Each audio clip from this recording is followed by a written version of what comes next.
So, if you're unaware, it's over the last couple hours, the trade war has been halted. Not done, but it's halted for now. So, there's been a pause. There was some calls made between our turd, useless former prime minister and Trump um, over the day. There was a call in the morning, then another call in the afternoon, and they've struck a deal. And so the tariffs are essentially shelved for now. So this is good. I mean, it's good for us. It's good for I say us, meaning Canadians, because I'm a Canadian. If you don't know by now, and it's good for you Americans as well, because we were going to hit you back. I mean, we're tough. We're tough up here. We're going to get you, man. If you were going to buy snowshoes or anything cold related, you were in trouble. Like, man, you were going to get it. We were really going to give it back to you, but we're not now. We're all at peace now, so it's good. Let me read this article. I'll start with this article here, and then we'll kind of get into some other things. What are you saying there, Artie? As Kevin O'Leary calls him, our idiot king. Yeah, he is our idiot king. Yeah. But for now, the idiot king looks good, which sucks. I mean, I hate this, but here we go. Let's see what the CBC, the Canadian propaganda media outlet up here, has to say about this. So Trump to pause promised tariffs for 30 days after speaking with Trudeau. Prime Minister Justin Trudeau said Monday U.S. President Donald Trump will hold off on levying tariffs on Canada for at least 30 days after Canada made a series of commitments to improve security along the border. The country can let out a collective sigh of relief, at least for now. To get Trump to shelve his punishing tariffs, Trudeau said Canada is reinforcing the border with new choppers, technology, and personnel, and stepping up its coordination with American officials to stop the flow of fentanyl. So that, if you know anything about this was sort of the crux of why Trump was putting these tariffs on both Canada and the U.S., or Canada and Mexico, sorry, was to stop the fentanyl trade coming in. I'm going to get more into that in a little bit with a bit of numbers and such, and a bit of conjecture as far as what Canada is saying. The problem is all coming from the southern border, but realistically, I think the U.S. is smart enough to know that a lot of the problems were coming from the northern border, because we have such an open, unmanned border up here. It's very easy to smuggle things through. Let me carry on a little bit now here. Trudeau said all told, there will be 10,000 frontline personnel working along the border to address Trump's stated priority, a major crackdown on drugs and migrants. Same thing in Mexico, by the way. So Mexico's doing the same, 10,000. It's funny how they came up with that number. Doesn't sound like Canada came up with that number at all. Sounds like we were told, get 10,000 people, put them on the border.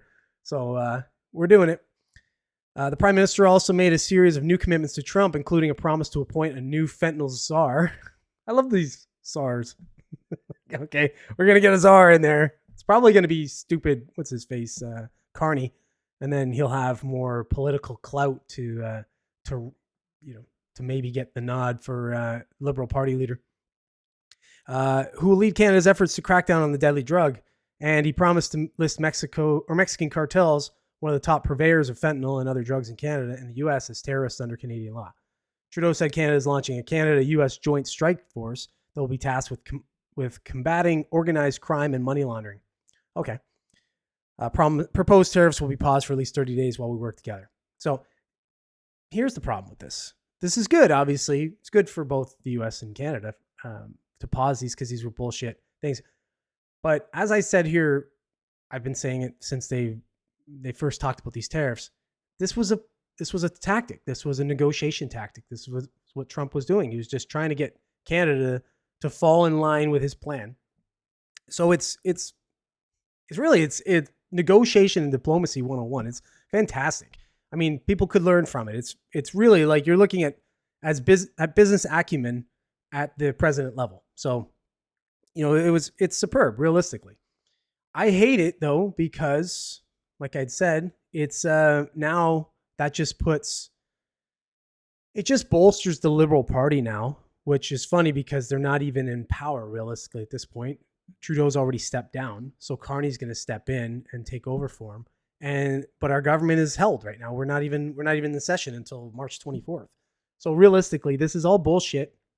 And now it just looks like political theater at this point. They're now going to be able to say, the Liberal Party is going to be able to say, well, we stepped in at the 11th hour and we stopped these tariffs from crushing Canadians. again, a bunch of conjecture, a bunch of bullshit, because realistically it was going to happen. Trump was just doing this to make sure that we complied anyway, and somebody was going to comply. And there's no way we can fight a trade war. So it's just, I don't like the idea that now it's helped our garbage Liberal Party. So what do you got to say, Joe? Oh no, please don't tax my maple syrup. It's already like $30 a pint.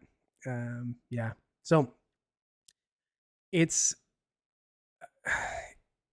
again, like I said, I think it's obviously good. This was the way they were supposed to do it. It was always supposed to be diplomacy. There wasn't supposed to be a trade war. This is stupid. The fact that our Canadian leaders at this point were trying to push this idea of retaliatory tariffs and all this shit instead of just making a phone call.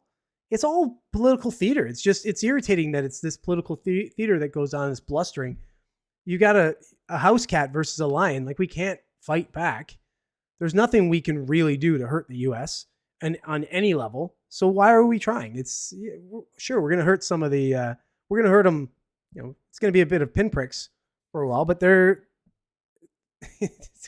we stand much more to lose from a tariff war than the States. So it's diplomacy should have been the first order of the day, and not this bullshit flex back that was going on. It's just garbage leadership in Canada here that's causing that. So if Pierre Poilievre was in power, it wouldn't be the same type thing. It would have been a conversation. Probably wouldn't have even led to this point, because realistically, the conversation would have been, hey, we need to secure the border. We need to do something about immigration and drugs getting in both countries. And it would have been a consensus between both leaders. At this point, we've just got garbage leadership.